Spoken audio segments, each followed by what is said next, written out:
Hello and welcome to another beautiful autumn day here in sunny Nova Scotia, and welcome to my channel, The Optimistic Gardener. My name is Steve Farley. Well, as I said, it's a beautiful autumn day, but my vegetable garden, I'm here in my one side of my vegetable garden, and it's starting to ramp off with all the things that it's producing. I'm starting to get it ready for winter, but I've still got broccoli growing nicely. I've even got peas, autumn peas in, although not as prolific as my summer peas. I thought I'd try them this year, and they're doing fairly well. And I've still got carrots coming, lovely juicy carrots coming by the plenty. And I've also got autumn fruiting raspberries. Now, I put a photograph of these on Facebook the other day, and I had lots of comments from people actually not knowing that there were such a thing as autumn fruiting raspberries, and some confusion between, well, have I got autumn fruiting raspberries or have I got summer fruiting raspberries?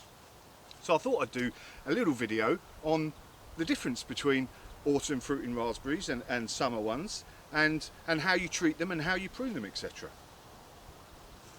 So, as I said, I've got autumn fruiting raspberries here, and they start fruiting from sort of late September onto the first frosts, really.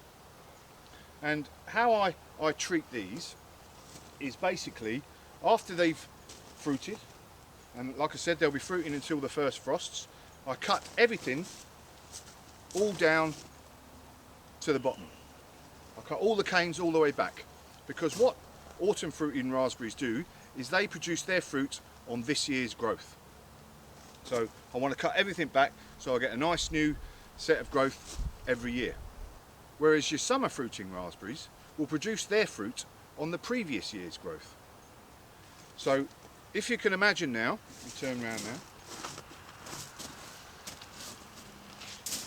Imagine we're in June.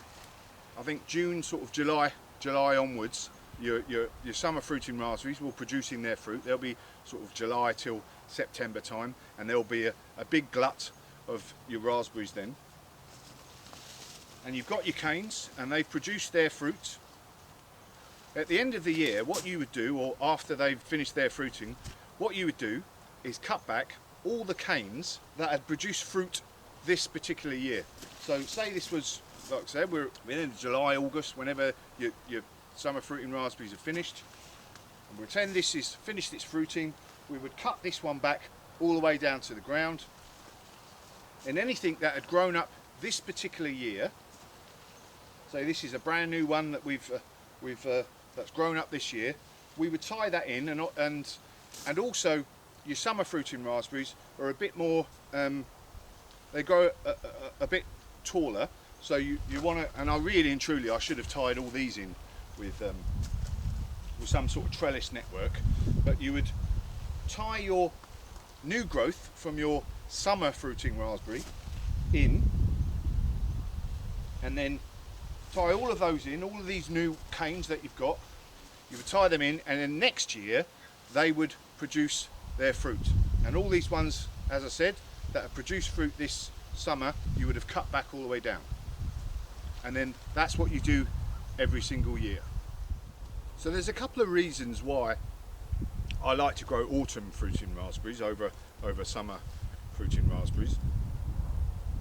Like I said, at this time of year, the vegetable and the fruit garden is, obviously we're into autumn. It's starting to ramp down on what it's producing, and there's only a few things you've got left that's providing any fresh fruit and veg. So at this time of year, having a lovely glut of fresh raspberries with my vanilla ice cream that I like to have is a great treat. So that's one of the real good reasons why I prefer autumn fruiting raspberries. But summer fruiting raspberries are just as good. But at that time of year, you've got lots of different all those strawberries coming at the same time. But each to their own. What else are we going to talk about? So raspberries, so they spread, they propagate themselves by suckering. That is, they grow new plants from the roots themselves. So they'll often try and even on this raised bed, I'm often getting raspberries trying to pop up around the bazaars. So you can either cut them out, or a good thing to do is to, you know, let them have their head a bit, then cut them out, and you can use them to replace your older raspberry plants, because, like, you know, all plants, once they've been in for a long time, there's a chance for diseases and different pests to start attacking them. So if you've got some new plants ready, you can plant them in a new place, which I might do with these in a few years' time. I wouldn't do it, you know, every year or every couple of years. 4 or 5 years, but it's good to think about that and plan that ahead. So always think about that when your suckers are coming out in annoying places that you don't want them to be, as raspberries have a want to do. So there we go, quick and easy, the difference between summer fruiting raspberries and autumn fruiting raspberries. Summer fruiting raspberries will produce their fruit on the previous year's growth, and autumn fruiting raspberries are nice and easy, they produce them on this year's growth. So every single year, at the end of the fruiting, bosh, take them all out, job's a good one. Have a good day, see you later.